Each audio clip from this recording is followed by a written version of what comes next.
The future is private.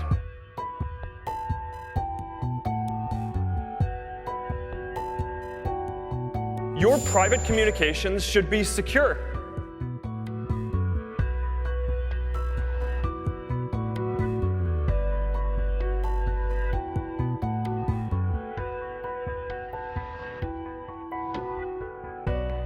We were really pleased to see Meta announce that they were dropping their plans to have end-to-end encryption on Instagram Messenger.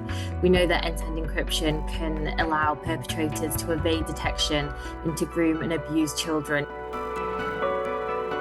End-to-end encryption is one of the key ways in which children can keep themselves safe online. We're worried that Meta are perhaps caving to government pressure. I think we're going to see that the default messaging services, those core messaging services that we all use that are end-to-end encrypted, I expect those to remain. I think it's going to be less of a default mechanism for social media platforms.